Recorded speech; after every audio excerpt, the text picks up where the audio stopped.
Bienvenidos a una jornada más de lecturas en cuarentena, el ciclo que estamos desarrollando desde la cuenta de la red de bibliotecas públicas de Gijón. Os saluda Jaime Priede. Esta tarde vamos a tener con nosotros a Eloy Tizón para hablar con él fundamentalmente del libro Herido Leve, una recopilación como subtítulo 30 años de memoria de lectora, una recopilación de sus colaboraciones, críticas, reseñas, escritos sobre otros libros en definitiva. Pero también es algo más que eso, que iremos hablando a lo largo de esta tarde con él, de esos temas. Vamos a dar paso para saludarle. El libro se publicó. ¿Qué tal, Eloy? Buenas tardes. Un placer, Jaime. Igualmente, muchas gracias por aceptar la invitación. Te hemos trasladado desde aquí de Egipto. Tenía ya ganas de hablar contigo en directo, aunque sea en este caso la mampara esta de Instagram, ¿no? Pero habíamos hablado en otras entrevistas, por correo electrónico, en las redes sociales. Es un placer ahora poder hablar contigo. Eloy, quería... gracias, igualmente. Estaba haciendo en la presentación referencia a tu libro Herido Leve. Yo creo que es un libro que nació de pie, que tiene estrella, ¿no? Nació con estrella, como se suele decir, al igual que pasó también en su día con Velocidad de los Jardines, ¿no? Son esos libros que parece que nacen bendecidos, ¿no? Benditos. En el caso de Herido Leve, lo comentaste tú en algún caso, que lo habías escrito, lo habías recopilado a la vuelta de un viaje, ¿no? Siempre que volvemos de un viaje largo, yo creo que es una experiencia que podemos tener todos, es como que cuesta volver sobre un trabajo que has dejado interrumpido cuando te ibas, ¿no? Hay como un avance que también es mental, en cierta manera, ¿no? Me gustaría que empezáramos por ahí la charla, contando un poquito el origen del libro. Pues muy buenas tardes, gracias Jaime por invitarme, es un placer y gracias a todos los amigos que nos están escuchando. Lo primero es que deseo que estén muy bien y ellos y todas las personas cercanas, que es lo primordial. Y por supuesto es un placer compartir este rato charlando de literatura. Bueno, me está haciendo tu pregunta. Es verdad que los viajes implican un punto de inflexión de los que a veces uno no es del todo consciente, pero que algo modifica, ¿no? En tu paisaje mental, en tu paisaje interior. Entonces este viaje, que fue un viaje a Colombia, a la vuelta, pues los proyectos, digamos, de narrativa que yo tenía, pues no tiraban lo suficiente de mí. Y entonces, bueno, pues de ahí vino esa curiosidad al principio por ver por echar un vistazo a todo el material que yo he ido recopilando durante años, publicado en su gran mayoría en diferentes medios sobre literatura, sobre escritores. Al principio el único motor fue la curiosidad.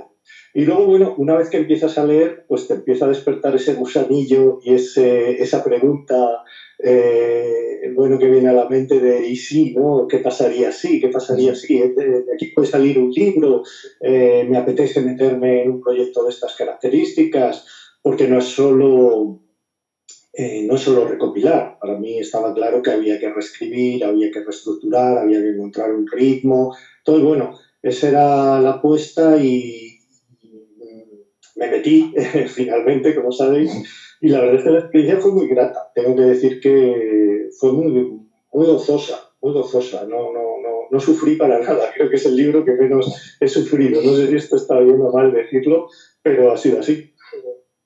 Sí, los libros tienen que ser una celebración también, ¿no? Una alegría, una intensidad.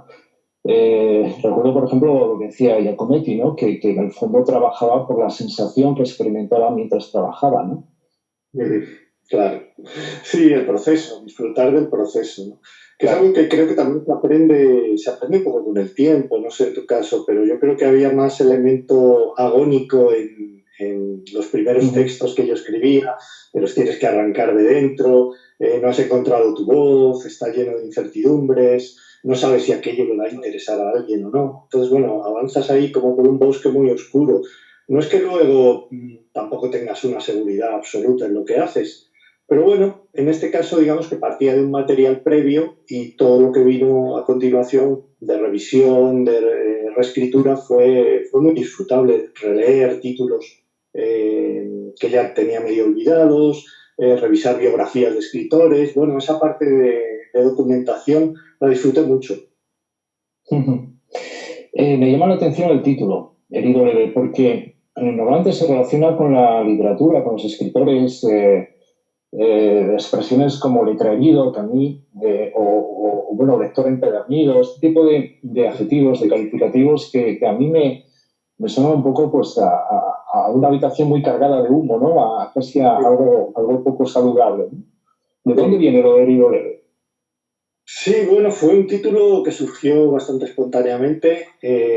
Quería huir, digamos, de esa familia eh, semántica de la biblioteca, el libro, porque también me parece que tiene algo de pesadez, ¿no?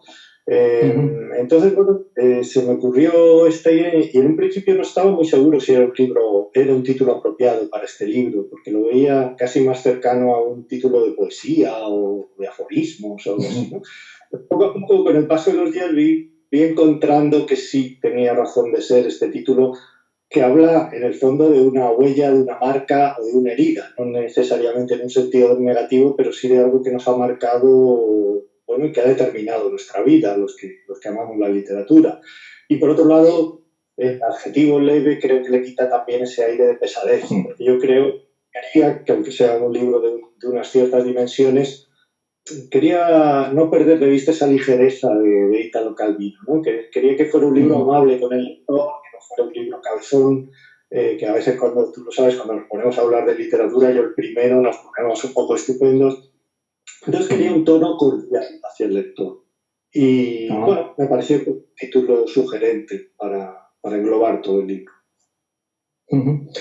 A la hora de ponerte a revisar los textos, bueno, ya habías tenido una experiencia cercana en el año 17, ¿no? En 2017, cuando se produce la reedición de Velocidad de los Jardines, que es otro libro, digamos, icono de alguna manera, ¿no? ¿Cómo guardas ese equilibrio entre el autor que eras en el momento de escribir tanto Velocidad de los Jardines como los diferentes textos de Herido leve, con el autor que eres en el momento de hacer esa revisión? ¿Cómo se guarda ese equilibrio? Claro, yo creo que ahí hay un pacto que tienes que hacer contigo mismo al iniciar el trabajo y respetarlo. En el caso de Herido Leve fue muy distinto del de Velocidad. Herido Leve yo me concedí toda la libertad del mundo. Es decir, yo quería publicar un libro del que estuviera satisfecho. Entonces ahí donde veía imprecisiones, donde encontraba algún hilo del que se podía tirar, del que conocía datos, por ejemplo, cuando hablo de escritores que en su momento, estamos hablando de hace 20 o 25 años, yo no tenía la información, lo he incorporado. Entonces ahí he sido poco respetuoso con el autor primerizo, que era el que escribió muchas de las reseñas de Herido Leve. Sobre todo con las más antiguas, como es lógico. Las más cercanas me reconozco más. Entonces ahí yo creo que por eso viene ese aspecto de disfrute que tuvo su elaboración. En el caso de Velocidad de los Jardines casi te diría que fue el contrario. Ahí hubo menos disfrute. El pacto fue, esa negociación fue un poco más tensa, porque yo era consciente de que es un libro, bueno, que ha ido alcanzando cierta aureola. Entonces me imponía un poco de respeto releerlo, por la pregunta de qué me voy a encontrar. Yo ya no tenía una visión clara de lo que era el libro, ¿no? Entiendo que en algunos casos a mí me parece un libro un poco idealizado por ciertos lectores, cosa que yo agradezco, pero también me impone una responsabilidad. Entonces, bueno, abrí el libro para releerlo pensando, a ver qué me encuentro, ¿no? Y a medida que iba leyendo, me fui reconciliando precisamente con la parte imperfecta del libro. Es decir, me agradó mucho ver que no es un libro para nada perfecto, no es una estatua, no es un libro que haya que poner en la vitrina de un museo, sino que era un libro con muchas imperfecciones y esas imperfecciones, paradójicamente o no, le daban vitalidad o lo hacían más cercano a mí. Entonces, hubo muy pocas correcciones del texto. Cuando te digo muy pocas, me refiero a palabras. De repente había algún adverbio terminado en mente, cercano a otro, que me chirriaba, alguna coma, o sea, estamos hablando de un retoque mínimo. Y lo que sí me pareció interesante, junto al editor Juan Casamayor, era escribir un prólogo, el texto que se titula Zoótropo, donde, bueno, diera noticia de un poco de dónde sale, de qué clima social y espiritual surge ese libro, ¿no? Es un texto que para mí fue complicado escribir porque es muy autobiográfico, no hay ninguna máscara de ninguna ficción, ¿no? Que yo estoy más acostumbrado a trabajar en ese registro. Y me pareció, bueno, que era necesario envolver de alguna forma el libro y explicar de dónde había surgido y qué había pasado en esos 25 años para que el libro se convirtiera en un título que ha despertado el cariño de muchos lectores, tengo que decir. Sí, de hecho el prólogo al que hace referencia casi se ve también como un relato. Digamos que logras recuperar el tono del libro para que el prólogo no se vea como un texto, digamos, aislado, como un texto académico que abra una determinada lectura, ¿no? Sí, es curioso, esa opinión la he recibido más veces. Hay quien dice, es un relato más del libro. Opinión que, bueno, que yo valoro porque entiendo que tiene algo elogioso, pero no sé si estoy del todo de acuerdo, porque mi punto de partida es completamente distinto cuando escribo ficción que cuando me refiero a mi propia vida, ¿no?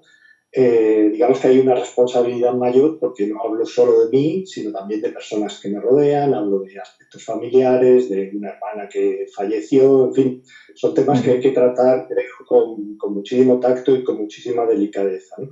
Lo que sí tenía claro es que pretendía que todo el texto zoótropo estuviera impregnado de literatura. O sea, yo no quería hacer un prólogo seco, erudito, sino que quería que fuera un texto que se pudiera disfrutar literariamente. Entonces, bueno, ahí me he permitido el lujo de introducir metáforas, de introducir imágenes y de volcar bastantes reflexiones sobre la propia literatura, que me parece que era un momento pertinente para hacerlo, ¿no? Ya que estamos hablando de la celebración de un libro de relatos, además, que cumple 25 años, que no es un hecho muy habitual, pues vamos a volcar un poco cuál es la visión de la literatura que hay detrás de este libro. ¿Te ha pensado durante estos 25 años como carga en algún momento toda la repercusión que ha tenido Rocío de los Jardines como bandera, en cierta manera, de una forma de concebir el relato? Porque lo que tú dices ahora, ¿no? No es habitual que se celebre una reedición 25 años un libro y que se haga, pues bueno, con toda la atención crítica de lectores, con toda la celebración que ha vuelto a tener. ¿Cómo se lleva esto? Porque bueno, recuerda un poco al gran éxito de un cantante con una canción, ¿no? Una determinada canción, ¿no? Esta es mi satisfacción que tengo que tocar en todos los conciertos, ¿no? Eso es. Pues, a ver, es una relación de una cierta complejidad, no vamos a engañarnos. Por un lado, hay alegría, gratitud, porque algo así se produzca, y estoy consciente de que es algo muy poco habitual. Entonces, bueno, que vivir ese pequeño milagro, pues es algo hermoso. Luego hay otra parte, que es verdad, que también hay que saber manejar de esa aureola de libro, bueno, un poco intocable casi, ¿no? La ventaja para mí es que, como explico en Zoótropo, se ha producido muy poco a poco. O sea, no ha sido el libro Velocidad, fue el libro anticonsagración, digamos, cuando apareció. Yo lo cuento y además doy las cifras concretas de los libros que se vendieron el primer año, que no llegaron a 900. En aquella época era una cifra muy modesta, el mundo editorial ha cambiado mucho, pero era una cifra modestísima, y luego hubo un pequeño goteo a lo largo de mucho tiempo. Estamos hablando de una década larga, 2 décadas, que a mí me permitieron respirar, no tener esa presión, poder dedicarme a otros proyectos, de modo que cuando se produjo la consagración, si me permites usar esta palabra así un poco grandilocuente del libro, yo ya tenía cierto bagaje, tenía más años, había publicado más libros, lo veía como algo más lejano. Entonces a mí esa lejanía me ha venido muy bien para reubicarme, para no dejarme ahogar por un éxito temprano, que no sé en otros casos. En mi caso creo que hubiera sido mal, que yo lo hubiera digerido mal. Escribir con 28 años un libro que tuviera muchísima repercusión, creo que no habría sido beneficioso. En el libro, en Velocidad de los Jardines, hay mucho de, aunque sea de manera sutil, de despedida o de cambio de etapa de algunos de los personajes, ¿no?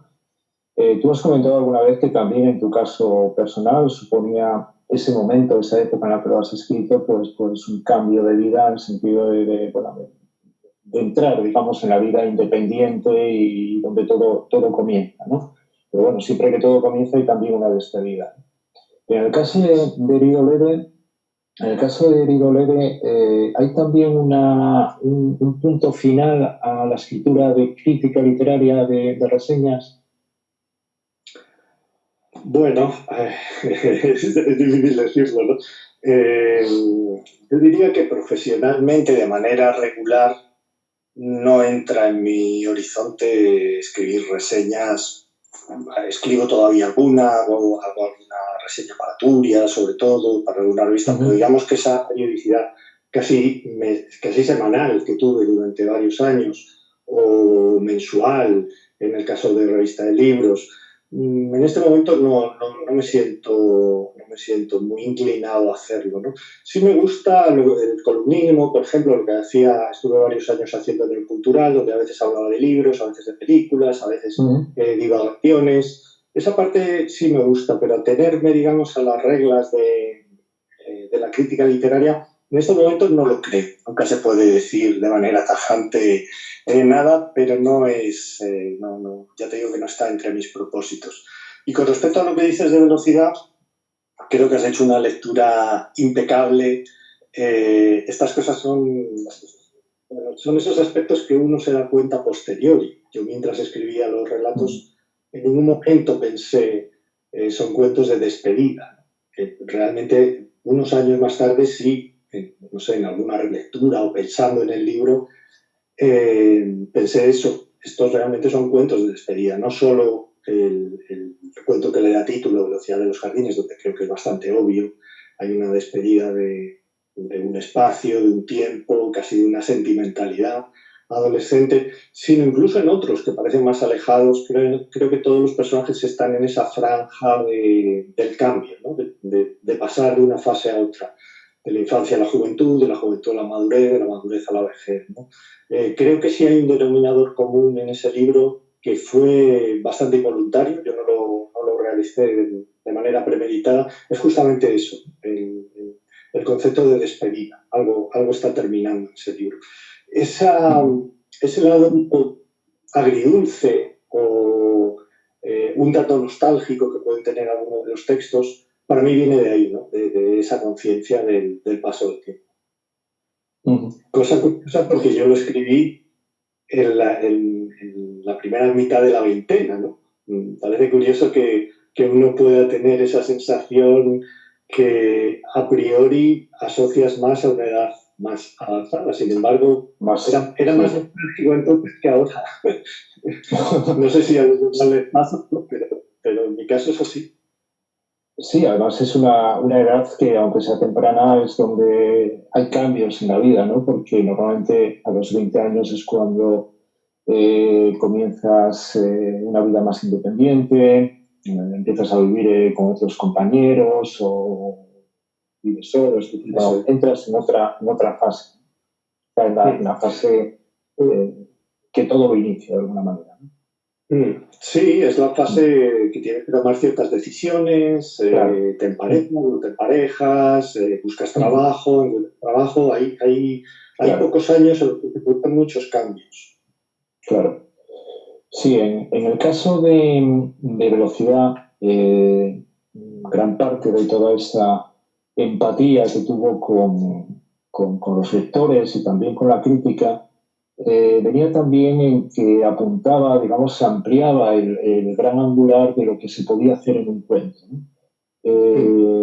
vamos, que va más allá de ese relato convencional que lo centra todo en la fuerza del argumento. Aquí había otra cosa. Y en Herido Leve pasa un poco lo mismo. Hay una perspectiva, una forma de leer los libros de los otros que es diferente a la lectura académica, a la lectura que podemos tener en las reseñas de los suplementos o incluso de las revistas, ¿no? Una de esas claves para mí está en la utilización sin ningún tipo de condicionamiento de la primera persona en la crítica, en la reseña de libros. ¿Te parece que la crítica necesita de alguna manera un poco de aire fresco en ese sentido, de cambio de registro?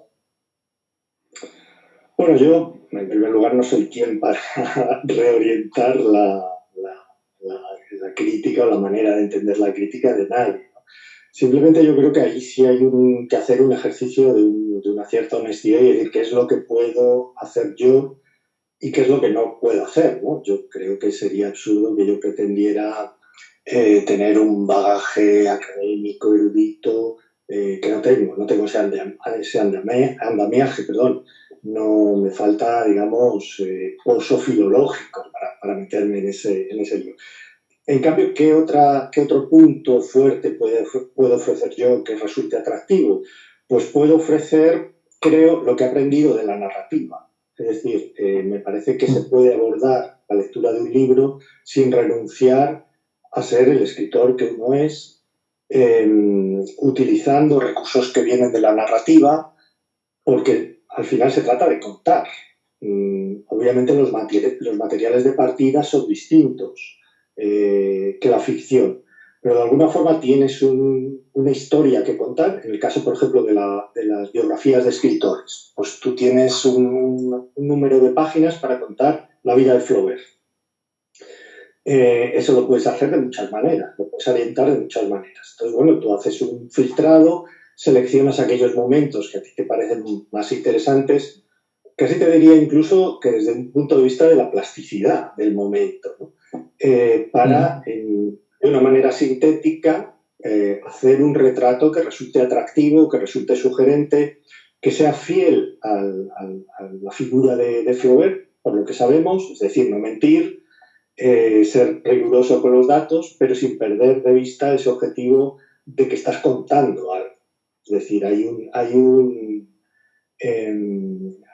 te diriges a alguien, hay un interlocutor, ¿no? Entonces, bueno, yo en eso sí he intentado ser, lo más narrativo posible y también lo más literario. Me parece que es un libro que habla que no renuncia a ser literatura también. Es decir, a mí me he esforzado porque sea una lectura placentera, no es un manual al uso lleno de datos o lleno de aridez, ¿no? He procurado, como decía antes, darle ese punto de ligereza que yo como lector agradezco y pienso que posibles lectores también agradecerán, o por lo menos esa es mi intención al hacerlo así. Sí, estoy convencido de ello. De todos modos, ¿por qué una crítica literaria cuesta tanto, incluso está mal visto la utilización de la primera persona, como si fuera algo, no sé, como si fuera algo arrogante hablar en primera persona, ¿no? No para sentenciar nada ni para establecer una lectura determinada como banda, sino simplemente como experiencia personal de lectura. Bueno, puede haber un punto de pudor de considerar quizá que la subjetividad casa mal con el presunto tono neutro que debe tener una crítica académica, ¿no? Y por ahí hay algo, pienso, de pudor académico, podemos definirlo así, ¿no? Y en realidad tampoco se trata de hacer un ejercicio de egolatría ni de vanidad, sino de... yo recuerdo una frase que la menciono en Herido Leve, que interpretar un libro es contar la historia de una lectura, dice algún crítico, ¿no? De eso se trata un poco, de qué experiencia has tenido tú al recibir ese libro, cómo lo has digerido, cómo lo has asimilado, cómo le puedes transmitir a otro eso. Siempre manteniendo, creo, un tono nada dogmático, ni estableciendo grandes verdades, ni mandando a nadie al paredón de los fusilados, ni a Siberia, ¿no? Sino simplemente, yo he vivido con intensidad, con entusiasmo estas lecturas y me gustaría compartir contigo lo que yo pienso de estas lecturas sin imponértelas. Creo que el libro en un momento trata de disfrazarse. Yo doy mi opinión con sinceridad, pero dejo espacio, creo, para que el lector pueda disentir de lo que yo afirmo y he procurado siempre no ser excesivamente tajante ni excesivamente dogmático en ninguna de las reseñas que he hecho. Por supuesto, ahí la libre interpretación del lector también tiene todo el terreno para estar de acuerdo conmigo a veces en todo, en algo o en nada, ¿no? Y creo que el libro, este tipo de, por lo menos se presta al debate, se presta al diálogo, no a que me den la razón en todo, que no es lo que pretendo para nada. Hay un tono también diferente, no solamente por la utilización de esa primera persona, sino por la empatía con los autores de los que hablas.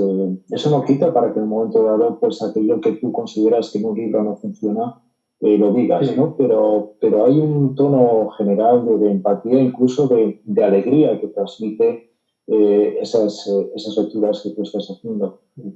También yo creo que eso es perceptible en tus libros de relatos y en tus novelas, ¿no? Esa empatía con los personajes.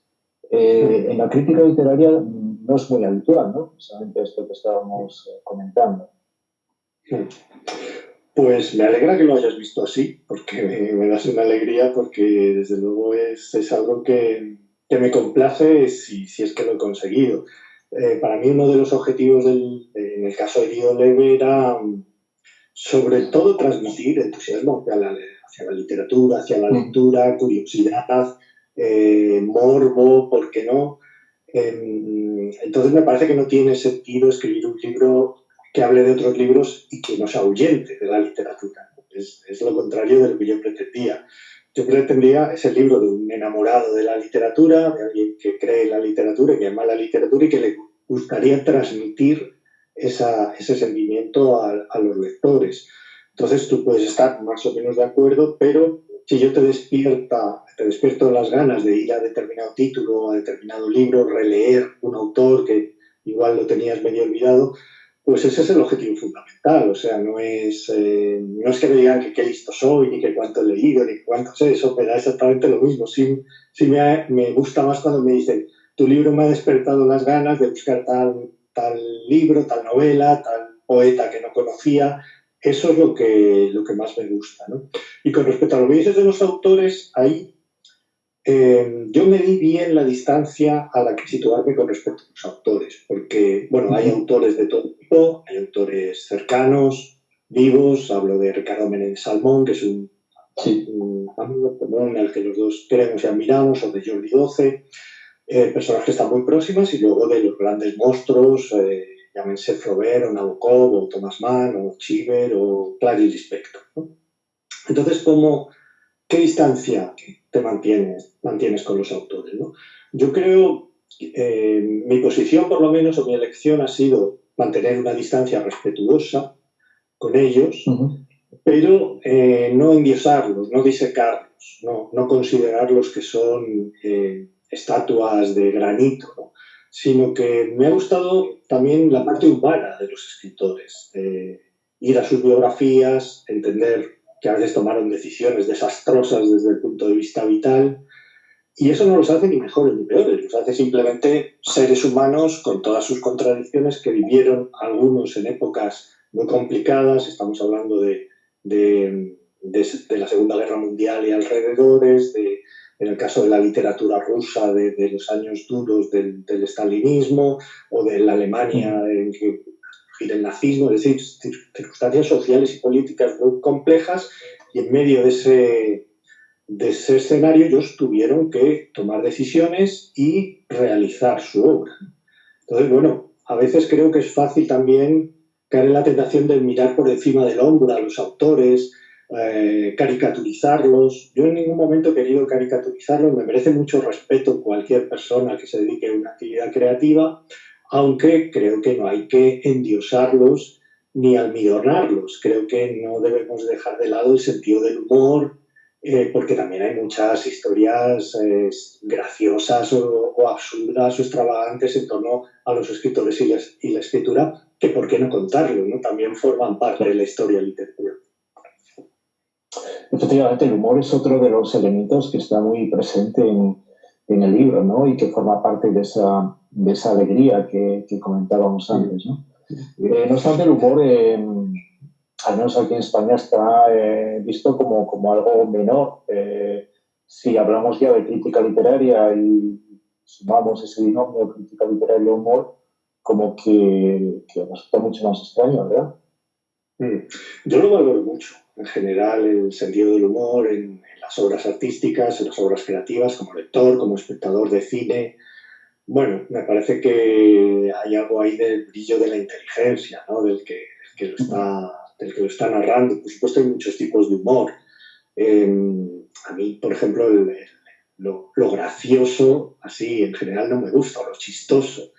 Creo que no es ese humor, ¿no? Que me parece que los que apreciamos la literatura nos gusta un humor un poco más subterráneo, más sutil, que tiene que ver con la ironía, a veces es unas sonrisas, no es que te vayas a reír a carcajadas, ¿no? Pero yo siempre he procurado, porque lo admiro mucho, que en todo lo que he escrito, bien sea en este ensayo como en las obras de ficción, incluso aunque se cuenten a veces aspectos duros de resistencia, de una cierta negrura, los personajes se atraviesan por momentos de desesperación, pero siempre hay esa pequeña ráfaga que yo creo que es visible en casi todo, que bueno, nos permite respirar, nos permite seguir y nos permite también relativizar un poco ese tono sombrío que domina las ficciones. Ese es el humor que yo aprecio, ¿no? Y creo que también te cambia el concepto cuando te empiezas a dar cuenta de que autores considerados muy sesudos, como puede ser Kafka, o como puede ser Juan Benet, por ejemplo, que todos lo consideramos un señor muy serio, y en gran medida lo es. Sin embargo, hay destellos de humor en Kafka, hay destellos de humor en Benet, y yo diría que es difícil encontrar un autor de primera fila en la que no hallemos algún resquicio de humor, aunque sea leve, aunque sea de vez en cuando. Y a mí me hace respirar mucho ese rasgo de humor o esa mirada de una situación absurda. Bueno, creo que le da mucha altura al texto. Se trata de 30 años, ¿no? de lecturas, de recuperación de textos. No es poca cosa. Además, son 30 años donde, en el mundo en general, pero España ha cambiado mucho en todos los sentidos, ¿no?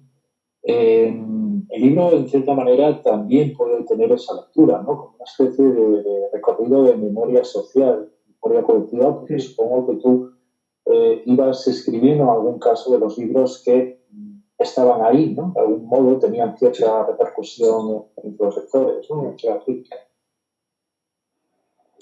Sí, esa creo que es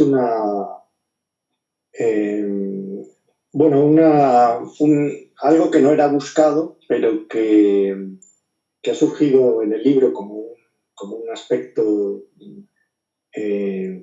adyacente al cuerpo principal del libro, que es, claro, todo lo que hay pegado en un determinado libro que inevitablemente nos refleja. Es un espejo que nos refleja a nosotros como individuos y también nos refleja desde el punto de vista social, ¿no? Entonces, claro, el libro está atravesado por cada libro que se publica está atravesado también por todas las corrientes de la época, por el pensamiento dominante, por las modas, por diferentes tendencias. Todo eso queda como impregnado en cada uno de los libros que publicamos, quizás sin ser conscientes en el momento que se publican de que eso pasa, sino que luego cuando lo revisamos vemos la parte que hay de reflejo del momento histórico que estamos viviendo, ¿no? Entonces, claro, efectivamente, en 30 años el paisaje ha cambiado por completo, la irrupción de lo digital creo que lo ha modificado todo a todos los niveles. Estamos hablando de una época pre-internet, con lo cual tenemos que... Y la manera de ver los libros y, bueno, ese debate interesante, creo, por lo menos para mí lo es, en torno al canon. ¿Qué es el canon? Y cómo el canon varía de una época a otra. Autores considerados poco menos que intocables, pues hoy tienen muy poca relevancia. Otros autores que empezaron siendo más marginales han ido poco a poco ocupando un espacio más central. Bueno, creo que todo eso es una lección casi de humildad, ¿no? Porque a veces los juicios tajantes que pronunciamos tienen que ser repensados, matizados, porque no podemos estar seguros de que los grandes nombres que hoy nos parecen indudables, pasado mañana sigan ocupando esa posición. Bueno, yo creo que es un debate sano. A mí me parece muy bien ver el canon no como un bloque inamovible de hormigón, sino casi como una hipótesis de trabajo, te diría yo. Es decir, yo entiendo el canon más bien como una especie de consenso social por el que más o menos una serie de lectores, de escritores, de profesores, más o menos llegamos a un acuerdo siempre provisional de que hay ciertos nombres que nos parece que son relevantes y que merece la pena ser leídos. Pero siempre, nunca puede ser definitivo, siempre es una discusión abierta al debate. Ahora, por ejemplo, estamos en un momento en que se están recuperando muchas escritoras y me parece algo sanísimo, que en su día, en algunos casos, estuvieron o tuvieron un reconocimiento efímero o no tuvieron apenas reconocimiento por una cuestión machista y misógina, vamos a llamarlo por su nombre, y que ahora hay todo ese movimiento de recuperación, que bienvenido sea. Eso de alguna forma implica desestructurar el canon, desarmarlo y volverlo a armar. Creo que es muy sano. Claro. Efectivamente. No sé, lo que tú además se ve... Sí, desde luego que sí. Y además se ve en tu propio libro, ¿no?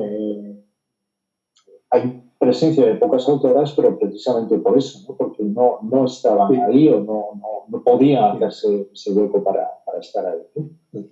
Bienvenido sea. A mí me gustaría que hubiera habido más escritoras, pero eran muchos de estos textos parten de encargos y lo que sí creo, lo digo así modestamente satisfecho, es que creo que las que hay quizás sean los mejores textos para mí o entre los mejores de Irido-Debe, ¿no? El texto dedicado a Marina Svetaeva, a Juna Vance, a Clarice Lispector. Es decir, que aunque sean menos en número, creo que las he tratado con todo el respeto, la consideración, el cariño y la admiración que merecen. Y sin duda muchas más.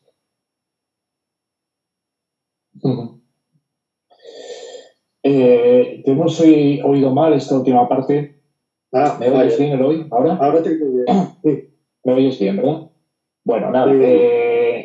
Estamos haciendo esa reflexión, ¿no? de esas autoras que sí están presentes en el libro y que para ti son los textos más importantes, sí. o que las propias escritoras, digamos que su propia literatura sí que tiene un peso importante, ¿no?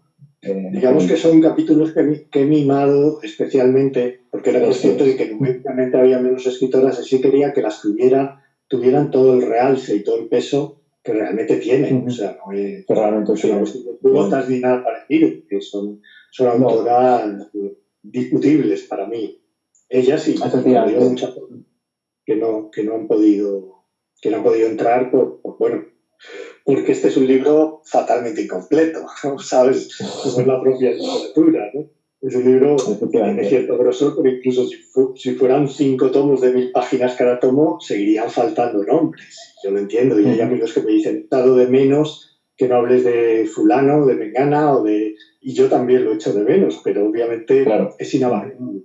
Creo que lo que hay, no es significativo como para despertar el apetito. Y si no están analizados, por lo menos hay menciones a muchas obras y a muchos autores que también el que tenga curiosidad creo que puede profundizar por su cuenta. Sí, desde luego.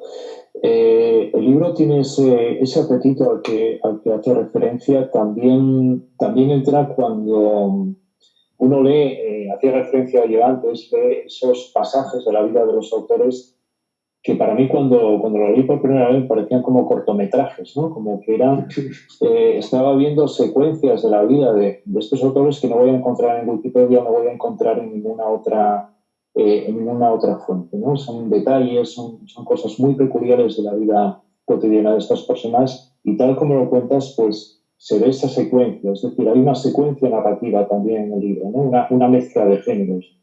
Y me gustaría preguntarte sobre eso, sobre tu relación con los géneros literarios, ¿no? Esa manera de fusionarlos que también está presente en tus novelas o en tus relatos.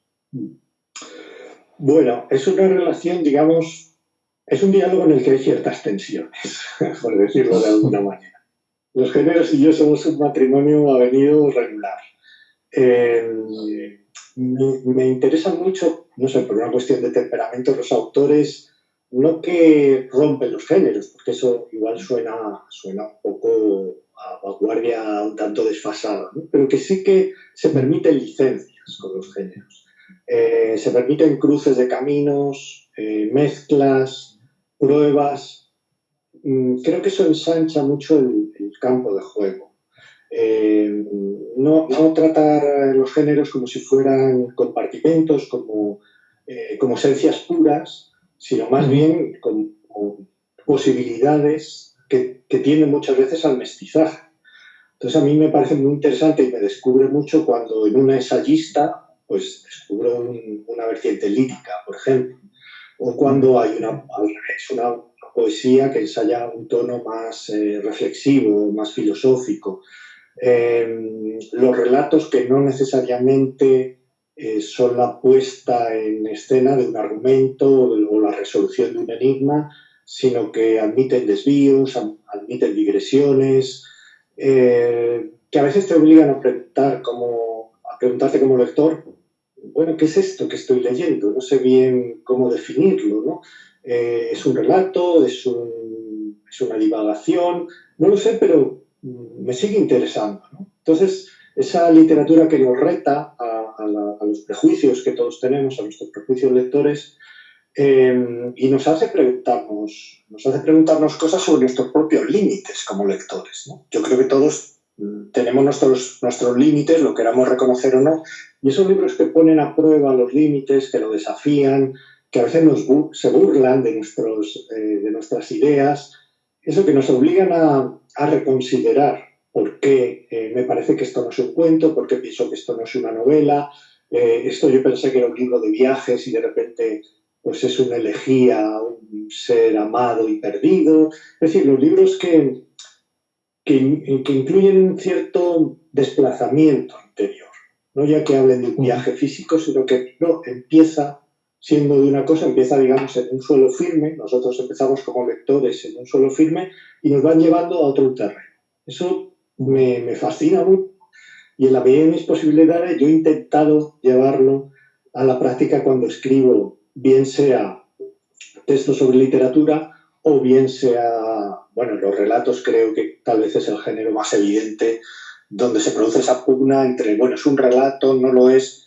Gusta un poco llegar al límite de hasta dónde puedo llegar para que siga siendo un relato, ¿no? Porque yo no lo sé, yo entiendo que habrá algún límite, ¿no? Pero yo no sé cuál es. Yo escribo un texto como Fotosíntesis, que abre técnicas de iluminación, que es un texto sin argumento, una pura divagación, un puro vagabundeo verbal. Y yo mismo me pregunto, ¿es un relato? ¿No lo es? ¿Es una especie de obertura que da entrada al libro? Y me apetece que el lector haga ese mismo camino. Es decir, está en su derecho a leer 2 párrafos y a dejarlo de lado porque no le interesa. Pero hay otros lectores más inquietos que siguen leyendo, se preguntan, tienen dudas, no acaban de ver claro, pero les sigue interesando. Ese creo que es el lector que a mí más me interesa y con el que comparto una inquietud parecida. No sabemos si es un género o no, pero bueno, vamos a seguir avanzando. Me parece que muchas veces las obras que aportan algo nuevo, que intentan añadir algo que no se ha hecho aún o que se ha hecho de manera todavía embrionaria, son las que justamente desafían esos límites, ¿no? Lo empujan el género un paso más allá. Y si pensamos en las grandes obras de la literatura, seguramente todas tienen un punto descabellado, empezando por el propio Quijote de Cervantes, ¿no? Que Claro. lo consideramos como el sumum del clasicismo, pero ahí Cervantes permite unas libertades, unas rupturas de juegos con la estructura, de rupturas de la continuidad narrativa, introduce relatos dentro de la novela que no tienen nada que ver con la novela. O sea, hay un constante poner en tela de juicio el propio trabajo del escritor mientras lo está escribiendo. Yo creo que la modernidad del Quijote viene en gran medida de ahí, ¿no? He puesto quizá el ejemplo, me he ido al más alto de todos, pero de ahí para hacia más abajo creo que sucede en gran parte, por lo menos, de lo que consideramos grandes novelas del siglo XIX, del siglo XX, son novelas raras en general. Y en el terreno del cuento también. A mí siempre me ha extrañado mucho un cuento como La dama del perrito de Chekhov, que a mí me parece un cuento muy raro, muy con ese final indeterminado, ¿no? Muy atrevido para la época en que se escribe a principios del siglo XX. Y sin embargo, ahora lo consideramos una pieza maestra. Entonces la pregunta es, ¿no serán las piezas maestras justamente aquellas que desafían las normas, las que asumen el riesgo de hacer de lanzarse sin red, de hacer otra cosa con la posibilidad de fracasar, por supuesto? Cuando uno repite lo que ya está hecho, digamos que la apuesta es menor. Cuando uno intenta hacer algo distinto, la posibilidad de conseguir algo bueno es grande, pero también la posibilidad de que todo termine en fracaso también es mayor. Claro, ese es el riesgo. Hablamos ahora del Quijote, de la dama del perrito. Estaba pensando que estos libros que efectivamente rompen y asumen un riesgo, hoy por hoy los vemos como algo sagrado. En el momento que es algo sagrado se convierte en lecturas obligatorias en los sistemas escolares. Pierden entonces ese encanto del riesgo, ¿verdad? De algo que va más allá, de esa ruptura, ¿no? De ese aire fresco. ¿Qué opinión tienes tú de las...? Sí. No, sí, te iba a preguntar sobre esa dimensión que tenemos de las lecturas obligatorias, cómo de alguna manera delimitan la fuerza de un libro, ¿no? Hay una frase que creo que está en Herido Leve, cuando Stendhal publicó su primer libro, él publicó el libro en París y se fue a uno de sus viajes de estos por Italia, que estaba meses viajando por Italia, pero él tenía mucha curiosidad por saber cómo iba su libro, como tendríamos nosotros, cualquiera de nosotros. Entonces, tímidamente preguntaba a su librero, así de manera muy sutil, cómo iba su libro, ¿no? Y en un momento dado, el librero siempre le daba largas, no acababa de contestarle, y en un momento dado le escribió una frase que a mí siempre me ha parecido soberbia. Le dijo el librero, se diría que su libro es sagrado, nadie se atreve a tocarlo, ¿no? Que por una parte es el mayor elogio que te pueden hacer, pero por otro lado es un jarro de agua fría, ¿no? Entonces, creo que tú has puesto muy bien el dedo en la llaga sobre esos libros sagrados que condicionan en algunos momentos para mal nuestra relación con la literatura. Claro, cuando llegamos a determinado grado de la educación, pues nos inflige el Quijote, ¿no? El Lazarillo de Tormes o la Celestina, que quizá no sea la edad apropiada para entrar en este tipo de libros. Claro. Muchas veces lo recordamos con un recuerdo que no es nada grato. Tenemos que hacer un cierto ejercicio de desaprendizaje y volver a ellos, a lo mejor décadas más tarde, y estar abiertos a la sorpresa de que esos libros nos divierten, nos entretienen y los disfrutamos mucho. Pero creo que hay que hacer ese viaje de ida y vuelta, porque cuántas personas conocemos que leyeron de manera obligatoria cualquiera de estos clásicos en la educación básica o en el bachillerato y que guardan un recuerdo horrible y se refieren a ellos como verdaderos ladrillos o tostones, ¿no? Es una pena. Ahí creo que también tiene, mucha parte de responsabilidad el profesor, que como en todos los ámbitos hay profesores maravillosos, profesores normales y profesores pésimos, ¿no? creo que todos hemos tenido la experiencia de tener un buen profesor o profesora que nos ha iluminado la materia, que en un principio no nos atraía especialmente y nos hizo ver las maravillas de la literatura o de las ciencias o de la asignatura que fuera, y lo contrario, profesores o profesoras que nos han ahuyentado de determinada materia, ¿no? Claro, intervienen tantos elementos que es difícil es difícil saber por dónde la mente. Claro. Apuntaba alguien por aquí precisamente que esos libros sagrados realmente se leen de manera fragmentaria, es decir, no se llegan a conocer de una manera completa. Sí.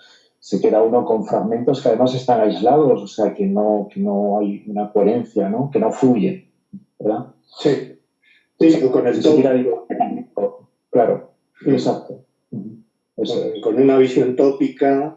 Y luego por eso hablaba yo antes de Kafka, ¿no? Kafka tiene esa imagen de autor oscuro, siniestro, un poco hermético, y cuando uno entra verdaderamente sin prejuicios puede disfrutar de muchos de los libros de Kafka y encontrar sentido del humor en muchos de ellos. Sin embargo, tiene algo de su propia biografía quizá, o lo que nos ha llegado, el adjetivo kafkiano, ¿no? Aplicado a casi a cualquier cosa, ¿no? Y eso nos priva, es un filtro que nos priva de entrar en contacto directo con la obra y dejarnos sorprender. Creo que ese es casi el primer mandamiento de cualquier lector, estar abierto a sorprendernos y dejar de lado los prejuicios, porque la literatura nos sorprende una y otra vez. Creo que es una de sus maravillas. Hablas de Kafka y tú das clase en Hotel Kafka, das talleres de escritura creativa, ¿verdad? Alguien dice por ahí que Eloy es un profesor maravilloso, seguro que lo dice por experiencia. ¿Qué te aporta esa relación con los alumnos? Además, en las redes sociales también tienes actividad con intercambio, ¿no? con los lectores. ¿Qué te aporta ese feedback, ¿no? Esa relación cercana con los alumnos y con los lectores?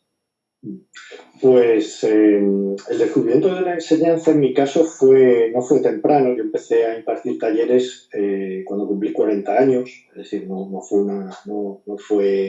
nada precoz. Y descubrí en el aula una energía que no había visto en ningún otro sitio, una energía creada entre el profesor y los alumnos, esa dialéctica que se crea, que me conquistó, la verdad, me fascinó. Me parece que esas horas que se pasan en el aula, un poco dejamos, en cierto modo, el mundo prosaico tras la puerta y entramos en el mundo maravilloso de la literatura, en el que, bueno, no hay ninguna imposición, no hay ningún límite, sino el puro placer de descubrir textos, de leerlos, de comentarlos, de compartirlos. Siempre buscando estimular a los alumnos, que en el caso de las clases que doy yo suelen ser proyectos de escritores o en algunos casos ya escritores que quieren perfeccionarse.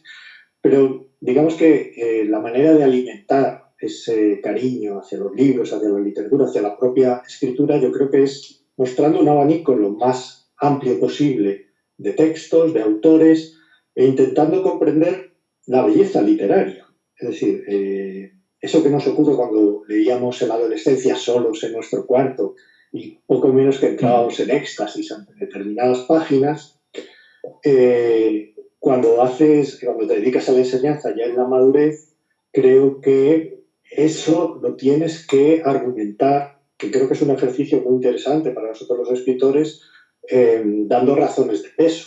Es decir, no basta leer una página de John Cheever, quedarnos en éxtasis y decir, bueno, es que esto es maravilloso porque sí, ¿no? Es decir, leemos la página de Cheever, nos dejamos empapar por la maravilla que es realmente, pero luego intentamos desmontar el juguete, desmontar el tornillo y ver cómo lo ha hecho para que eso nos emocione.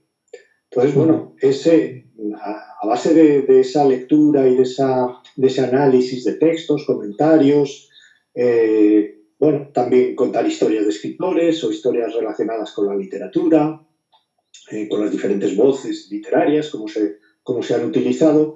Yo creo que vamos creando un tejido amistoso, quiero pensar, bueno, que dura lo que dura los cursos y en algunos casos se extiende más allá y se convierte en una relación de amistad entre el profesor, que en este caso soy yo, y personas que han pasado por mis talleres y se dedican a la escritura y mantenemos una relación muy buena, ¿no? Pero básicamente para mí es como un poco como con herido leve, se trata de contagiar entusiasmo por lo que haces, estar muy presente en la clase, muy vivo, no ser un profesor rutinario, un profesor que repite como si recitara textos, sino encontrar esa electricidad que pienso que tiene que haber siempre rodeando la literatura. Si yo consigo transmitir eso, casi como un cable que lleva la corriente de un lado a otro, pues yo ya me considero más que satisfecho. Para mí, desde luego, ha sido una experiencia, está siendo y sigue siendo una experiencia enriquecedora. Se aprende mucho, obviamente. Alguien dijo esa frase, si quieres aprender de algo, hazte profesor, ¿no? Y creo que no hay ninguna ironía en esa frase, es la pura verdad.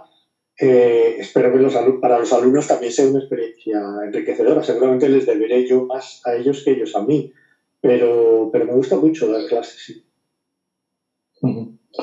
Nos vamos quedando sin tiempo, Eloy. La verdad es que hablar contigo es un gustazo porque ahora entiendo esos comentarios de tus alumnos, porque las horas pasan muy rápido y supongo que las clases también, ¿no?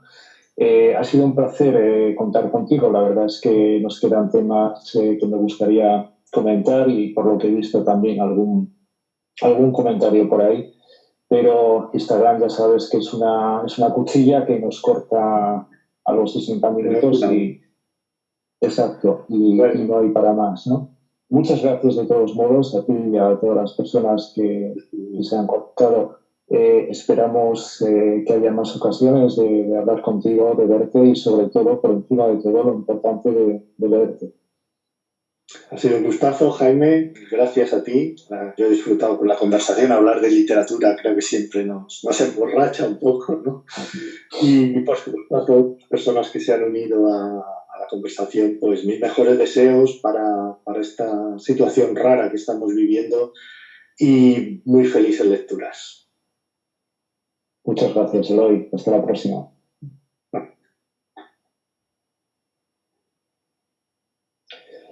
Cerramos entonces aquí la conversación hoy con Eloy Tizón y bueno, os deseamos que tengáis un feliz fin de semana a todos y a todas. Muchas gracias.